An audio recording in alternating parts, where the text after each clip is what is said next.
Se estrena una herramienta constitucional de democracia directa este año y rápidamente se ha convertido en un elemento más de polarización y división entre los mexicanos. Diseñado para ser solicitada por la oposición, porque es una herramienta para la revocación del presidente, este y su partido la han convertido en una campaña de publicidad personal, plagada de irregularidades y malos actos. Esto pone en riesgo al pilar más importante de nuestra democracia, que no solamente organiza elecciones. Y para que nos platique todo esto, tenemos hoy como invitado al consejero del Instituto Nacional Electoral, Ciro Murayama. Vamos con él. Con ustedes, Laisha Wilkins y Max Kaiser. Y para despabilarnos, Ciro Murayama. ¡Que empiece el show! Hola, hola. Querido Ciro. ¿Cómo están? Qué gusto saludarte. Hola, hola. Por favor. Hola, por favor. Gracias por la invitación.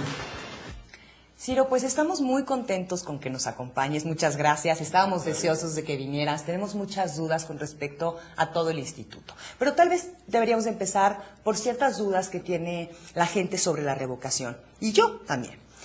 ¿Se ha utilizado en otros países y ha funcionado esta herramienta? Y también si es pues una herramienta que se puede utilizar realmente, porque los tiempos desde que se pide la consulta por parte de la ciudadanía hasta que terminen impugnaciones es demasiado. ¿Vale la pena realmente esta herramienta? Bueno, en distintos países del mundo existen figuras legales, herramientas para interrumpir algún gobierno en funciones. En los regímenes parlamentarios generalmente es a través de las mociones de censura que ocurren en el propio Parlamento, impulsado pues por los partidos de oposición que están descontentos con el desempeño que tiene algún gobernante. Hace no mucho tiempo cayó, por ejemplo, Mariano Rajoy en España por una moción de censura que impulsó el Partido Socialista Obrero Español, el PSOE, y hoy gobierna España el PSOE.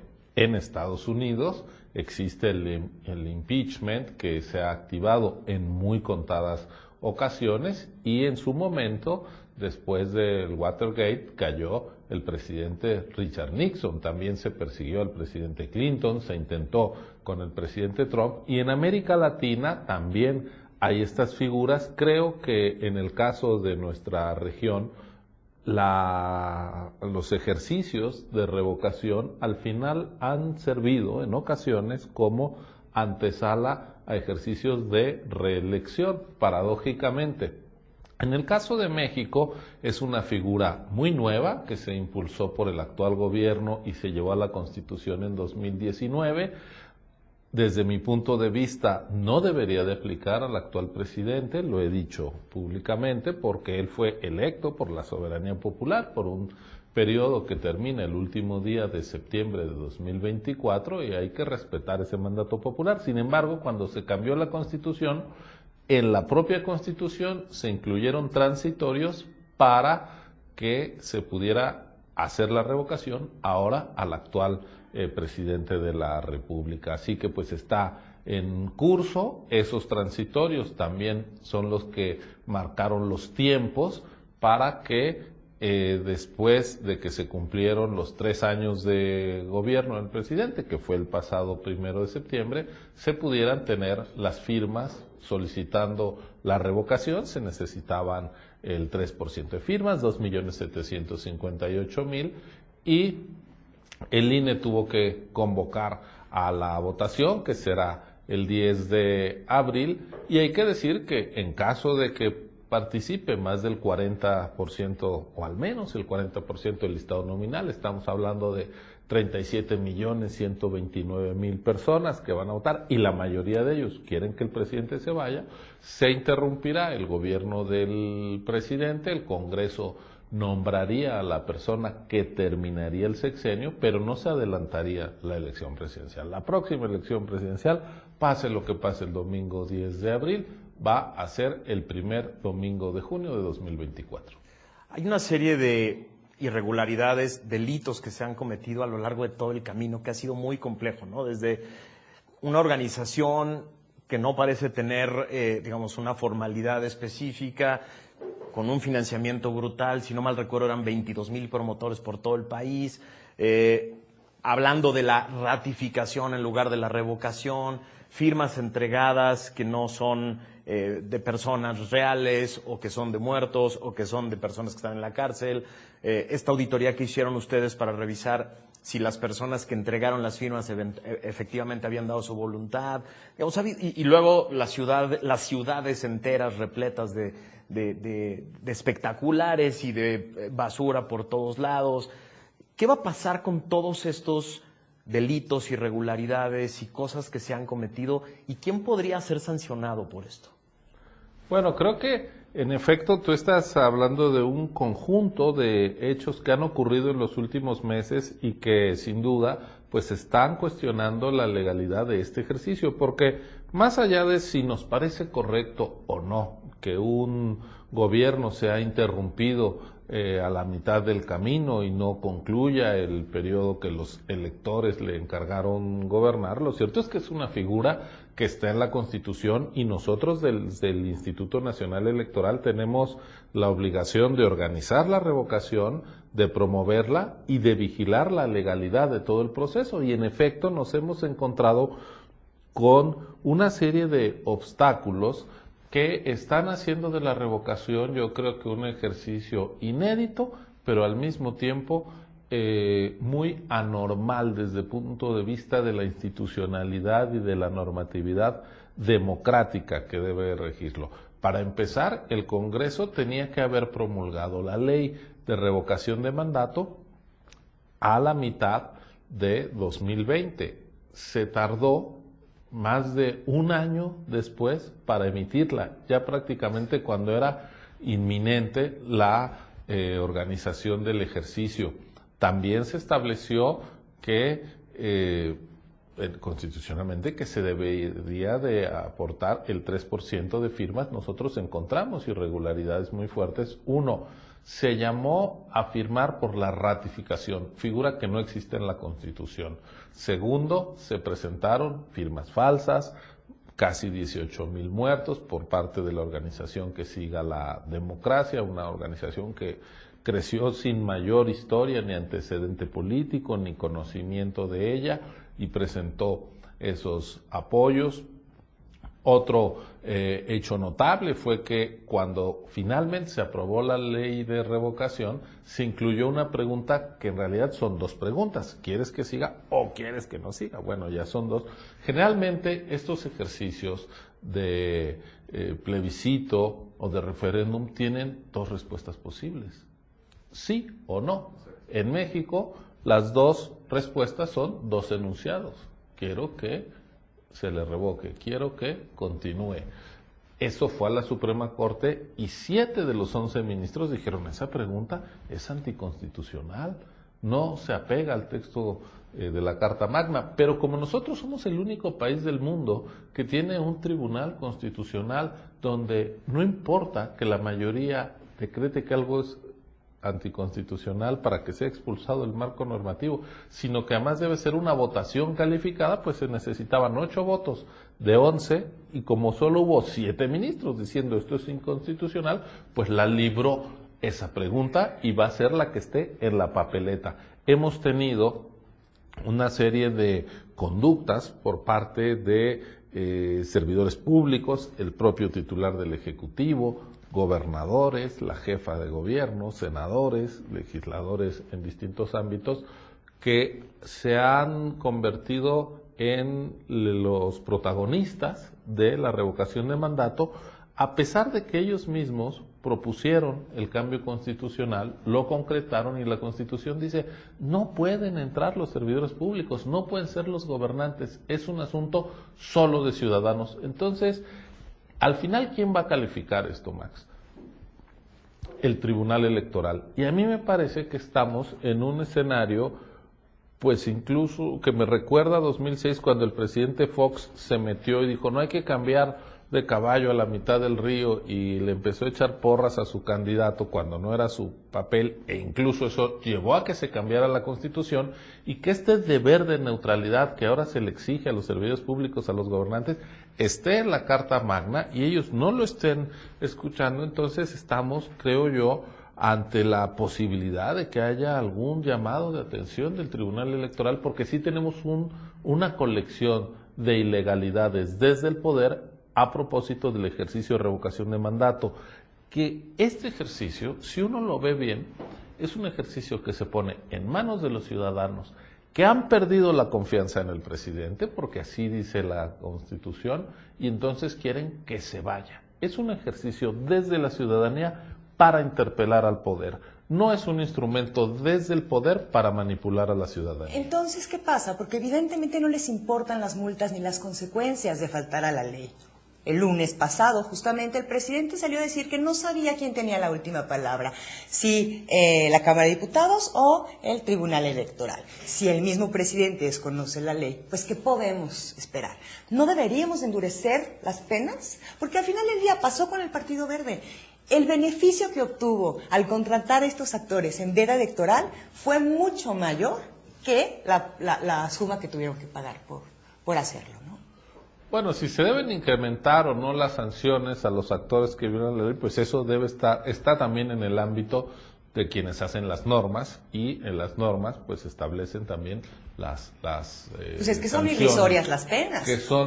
Pero yo creo que hay un elemento que no deberíamos minusvaluar, que es la conciencia de una ciudadanía que cada vez es más difícil de manipular, de pretender que sea uniforme, de pretender que esté callada, y los actores políticos desde el poder, cuando se han excedido, acaban viéndose con esa ciudadanía, que es cada vez menos tolerante hacia los abusos, hacia los intentos de manipulación. Si nosotros vemos la historia de nuestro país reciente, en 4 elecciones presidenciales que llevamos en lo que va del siglo, en 3 ha habido alternancia. ¿Qué quiere decir? Que la ciudadanía se está deshaciendo de malos gobernantes. Y vamos a ver lo que ocurre en el ámbito de las gubernaturas.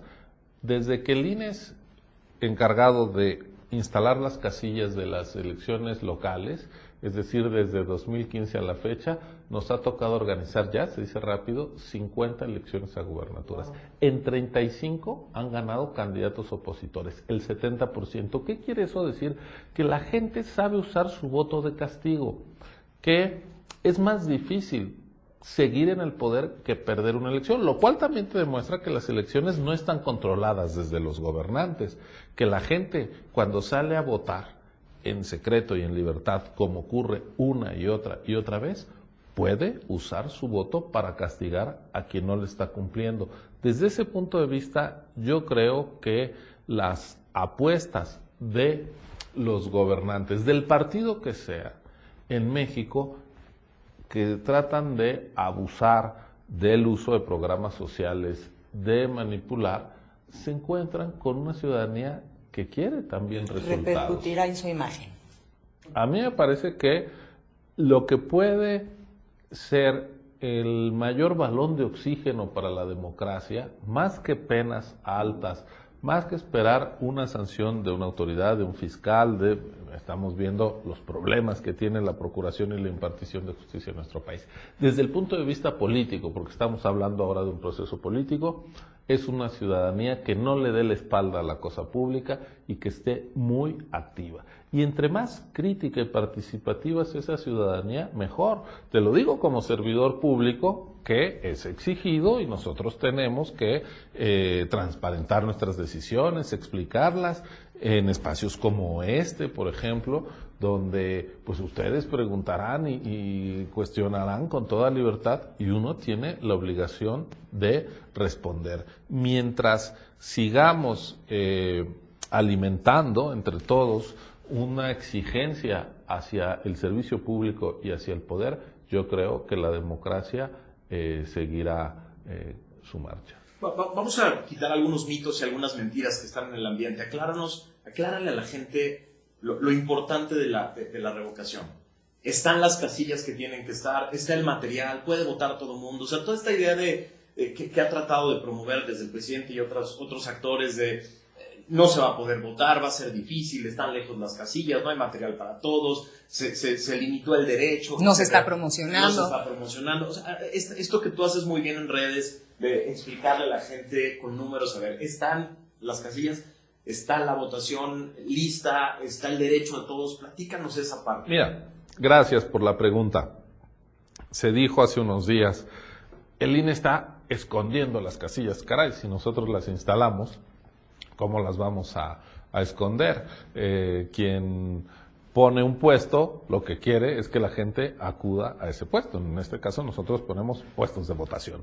Y en ubicatocasilla.ine.mx, todo mundo puede entrar ahora mismo desde su celular, desde su computadora, desde su tableta, poner su sección electoral y saber dónde le va a tocar votar. Ese servicio está disponible en todo el país para más de 57.500 casillas, donde va a haber alrededor de 2.000 papeletas, en algunos casos 2.200, para que voten los más de 92 millones de mexicanos que tienen derecho a sufragar.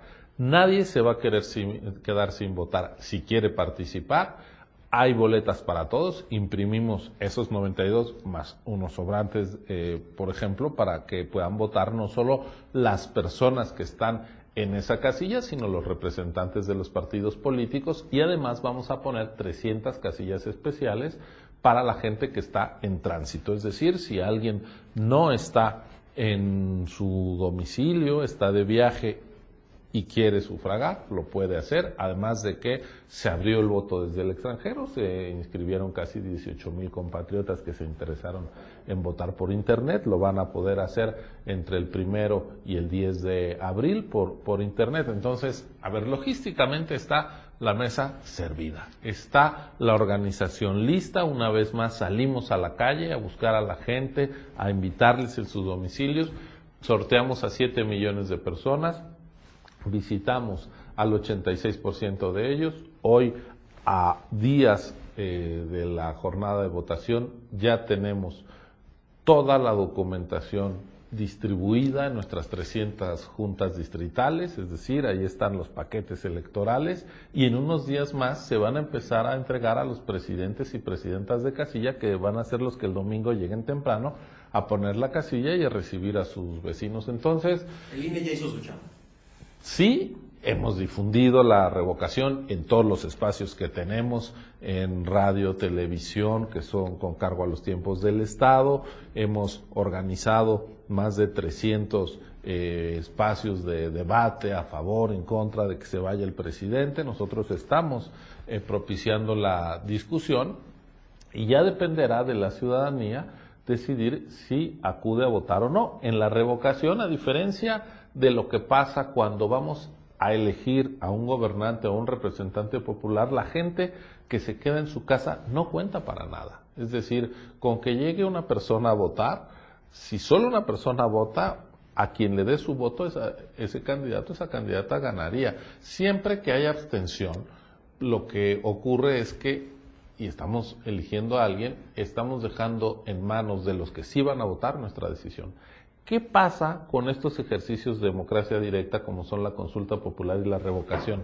La Constitución misma, en el artículo 35, dice, si no va al menos el 40%, no es vinculante. ¿Qué quiere decir?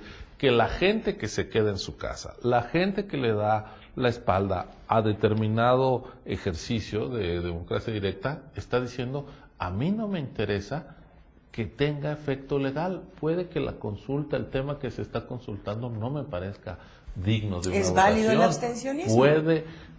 Pues la Constitución hace que pese. La Constitución le da un peso, más allá de la interpretación que le pueda dar un consejero electoral o cualquier ciudadano. La Constitución dice que los que no van a votar pueden acabar definiendo si es vinculante, es decir, si tiene efectos jurídicos o no el ejercicio. Entonces, como la Constitución toma en cuenta a los que van y a los que no van, uno tiene que respetar ambas posturas. Ciro, como bien decía Max, ha habido un golpeteo en contra de la institución, constante y tangible. ¿Qué pasaría si no existiera el INE para los mexicanos? Yo creo que nos quedaríamos sin esa construcción que entre todos hicimos para poder coexistir en nuestra diversidad, en nuestra pluralidad políticamente. A ver, México, cualquiera de nosotros que salga a la calle, que hable con un vecino, con un compañero de escuela, de trabajo, que se siente en una reunión, sabe que tenemos puntos de vista distintos sobre muchas cosas.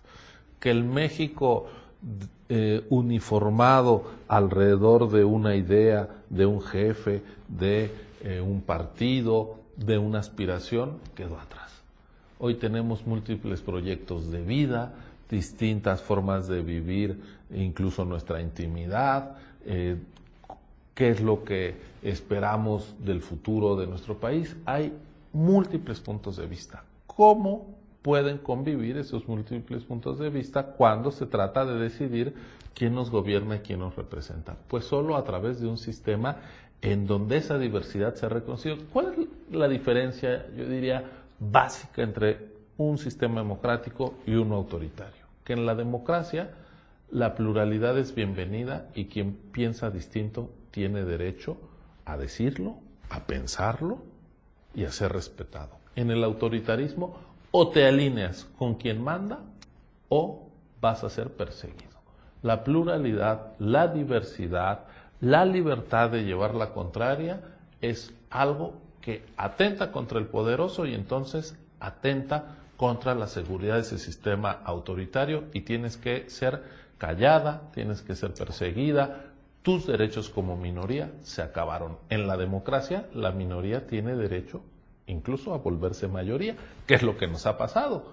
Hace unos años, cuando nosotros le dimos el registro, porque se lo ganaron en buena lid, por ejemplo a Morena, pues era un partido emergente que 4 años después ganó una elección presidencial, de ser un partido germinal a ser el partido en el gobierno. ¿Eso quién lo permitió? El sistema democrático y los votos que se ganaron limpiamente en las urnas.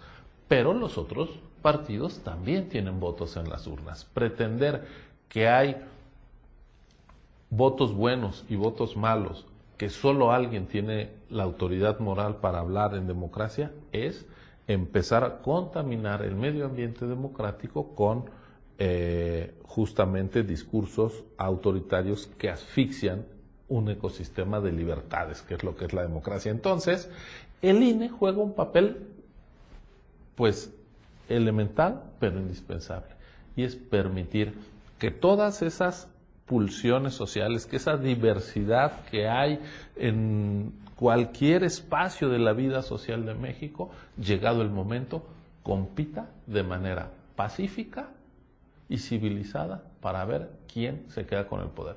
Porque a lo largo de la historia de la humanidad, solo las elecciones han permitido que la disputa por el poder no implique derramamiento de sangre. Haber inventado la elección es algo tan importante como la rueda, como la letra impresa. Sin elecciones nos estaríamos matando todos los días. Perdón que me siga ahí, pero quisiera ver qué pasa con el voto digital. Pues es una posibilidad que... ¿Tardaremos mucho en migrar? ¿Son mayores los beneficios? A ver, finalmente el voto digital es una manera de ejercer un derecho. Sí, pero no se robarían las papeletas. A ver, no tienen beneficios. Pero las papeletas yo no despreciaría que una persona, aunque no tenga conocimiento digital, puede ver que deposita su papeleta y puede esperar al recuento de esa papeleta. En el voto de urna electrónica también hay esas garantías. A ver, hemos visto ciertas situaciones en donde en las elecciones llegan comandos y roban todas las papeletas y los votos. Esto se evitaría con un voto. La delincuencia es y sus peligros han afectado a todas las sociedades y también hay delincuencia digital.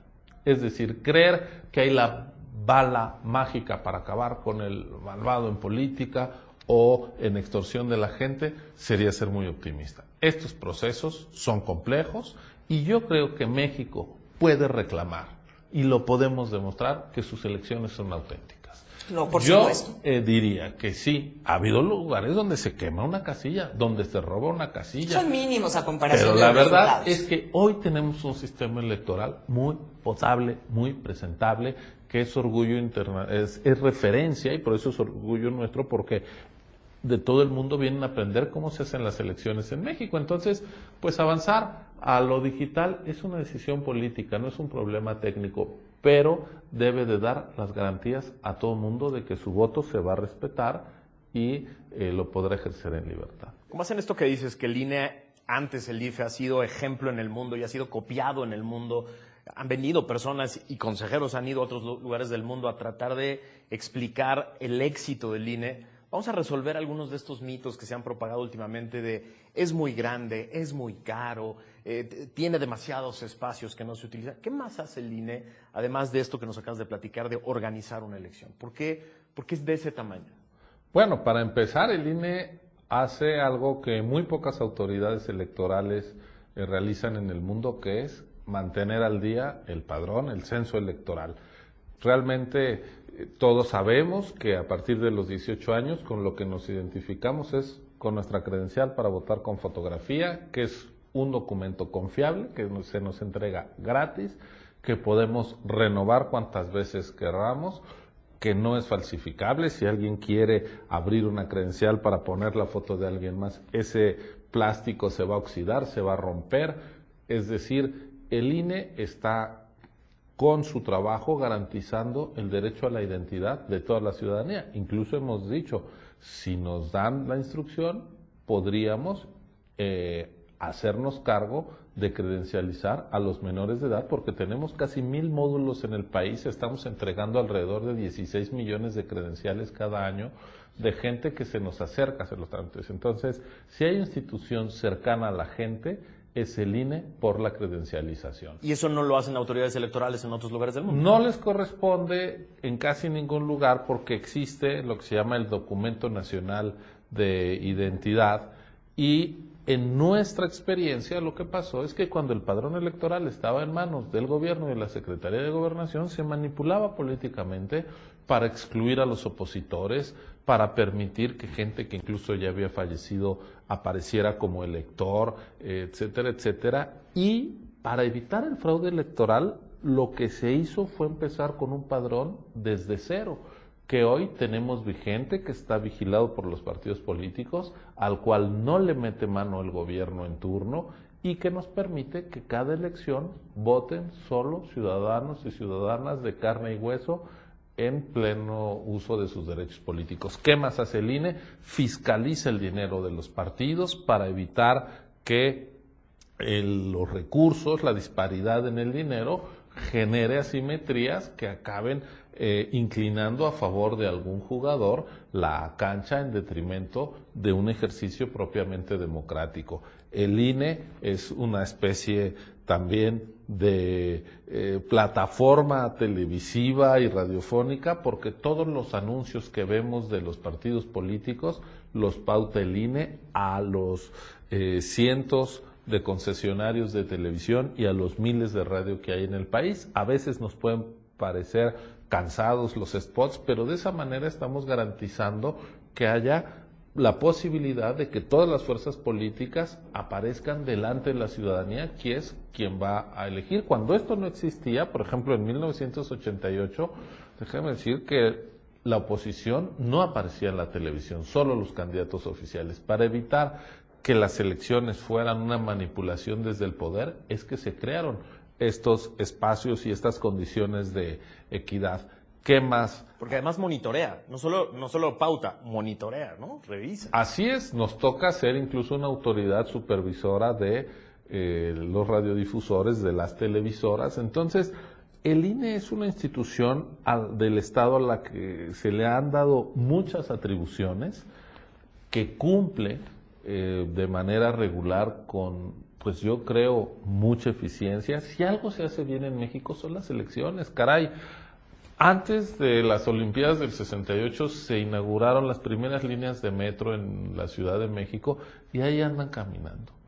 El último metro que se hizo se cayó. No podemos como Estado darnos el lujo de que lo que sabíamos hacer en el pasado se nos esté volviendo una ruina. Ni en educación, ni en salud, ni en seguridad. Lamentablemente no hemos sido capaces como país de resolver los viejos problemas, salvo en un tema. Lo que era una vergüenza, que era nuestra manera de nombrar a nuestros gobernantes, que era una decisión casi del presidente hereditaria a través del tapado, con elecciones que todo mundo sabía de antemano quién era el candidato ganador y quiénes eran los perdedores, eso lo hemos dejado atrás.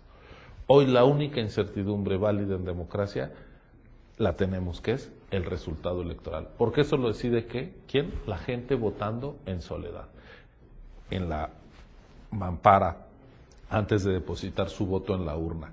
Tenemos un sistema electoral que permite que la gente decida. Ahí están los datos de las alternancias, del voto de castigo. Entonces, en lo que sí hemos avanzado es en un sistema electoral que nos permite esta recreación de los poderes de manera pacífica. Muchos problemas tiene México y ahí vuelvo a la pregunta que me hacías. ¿Qué pasa si nos quedamos sin el INE? Bueno, nos podemos quedar sin esa institución que construyeron muchas generaciones de mexicanas y mexicanos que lucharon por la democracia para tener gobiernos y representantes genuinamente electos por la gente. Creo yo que a estas alturas del siglo XXI, renunciar a que sean las elecciones genuinas las que definan quién gobierna y quién nos representa, sería un retroceso lamentable, sería traer la disputa no institucional, sino la disputa que ha dañado a la humanidad a lo largo de su historia, que es la disputa violenta por el poder, lo que se instala entre nosotros. Bastante violencia ya hay en las calles, en los pueblos, en los caminos de este país, como para sumarle la disputa violenta. Por eso es tan importante preservar al INE. Y si es necesario hacer reformas para mejorar, que siempre es posible, incluso para destinar menos recursos a las elecciones, se podría, pero esas reformas tienen que ser fruto del consenso, del diálogo, del entendimiento y no de la imposición, y con ganas de ensanchar la cancha democrática, no de reducirla, que es lo que tienen las reformas que se impulsan desde el poder y atropellando los derechos de las minorías. Antes de pasar a la última sección que ahorita Laisha nos va a llevar para allá, una última pregunta muy rápida para los ciudadanos. A partir del 11 de abril, ¿cómo le ayudan al INE? ¿Cómo cuidan al INE? ¿Cómo protegen al INE los ciudadanos? Yo creo que es una defensa de la ciudadanía misma de sus derechos. El INE es una herramienta para que la ciudadanía ejerza sus derechos. En el INE trabajamos para darle una credencial a la gente y sepa que puede votar, que puede identificarse, que puede ser parte de las decisiones colectivas de nuestro país, y desde ese punto de vista yo diría, no le den la espalda a la cosa pública. El mundo está viviendo una ola, un tsunami autoritario donde los derechos políticos, las libertades están en riesgo. Países donde antes se podía competir por el poder, se podía criticar a los poderosos, se podía denunciar la corrupción, hoy ya no es posible.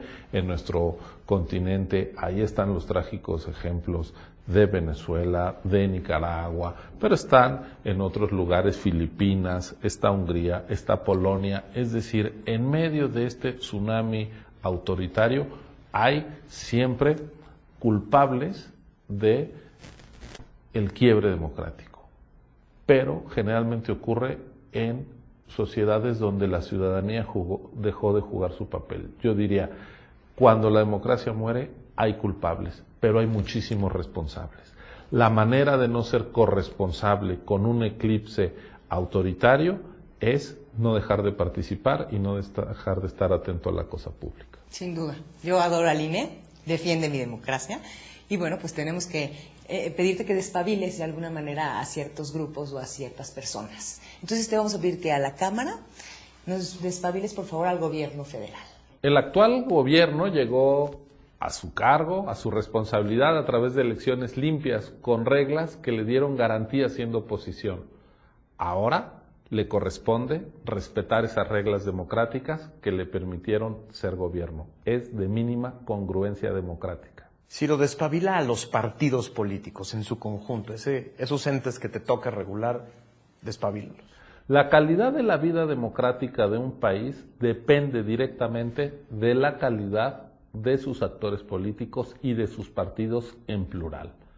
Hoy se puede criticar alguna decisión gubernamental, pero lo cierto es que no hay ningún cambio constitucional en el actual gobierno que no haya tenido también el apoyo de partidos de la oposición. Así que de la calidad del gobierno y también de la calidad de la oposición depende la calidad de nuestro sistema democrático. Son los principales beneficiarios de la democracia y deberían de ser, por tanto, los actores más responsables. ¿Cómo despabilarías a estos legisladores que han incumplido la ley? El ser representante popular, creo, es una de las responsabilidades más maravillosas que tiene el sistema democrático, porque permite que ahí en la pluralidad se tomen decisiones clave. Pero esa responsabilidad solo puede ser ejercida plenamente si desde quien hace las leyes se respetan las mismas. Y las reglas del juego no se cambian una vez iniciado el partido. Pretender cambiar las reglas de revocación de mandato cuando ya está en marcha es un sinsentido democrático. Ciro, despabila a los ciudadanos que van a ejercer o no su voto el 10 de abril, pero de aquí al 24, ¿qué necesitan hacer? El principal activo que tiene la democracia mexicana es la ciudadanía. Hoy no hay ninguna corriente de opinión relevante, movimiento, que piense en otra vía para llegar al poder que no sean las elecciones. Y la ciudadanía ha sido muy participativa en México, no hay que dejar de serlo. No hay que alinearse con un solo discurso, con una sola forma de ver los problemas del país. Entre más activa es esa ciudadanía, que por definición es diversa, más capital tendrá nuestra democracia para enfrentar los problemas que tiene. ¿Y cómo despabilarías a los jóvenes? A los jóvenes que por primera vez van a votar en este 2022 o quizá en el 2024, ¿qué les dirías? ¿Cómo los despabilarías? México es un país lleno de problemas. Con todo derecho, las nuevas generaciones pueden reclamar lo que les estamos heredando quienes llegamos aquí antes. Pero también hay instrumentos que nuestros padres, que nuestros abuelos, que sus abuelos y sus bisabuelos no tuvieron, como es que se respetara su voto, que tuvieran libertad de expresión, libertad de reunión, libertad de prensa. Defiendan sus libertades, sus derechos, y desde esos derechos, desde esas libertades, es decir, desde la democracia, resuelvan lo que nosotros hemos sido incapaces de resolver. Pues Ciro, muchas gracias por aclarar todas nuestras dudas y pues por proteger nuestra democracia y por este ejercicio que están haciendo. Muchas gracias a ustedes por la invitación y por la charla. Gracias.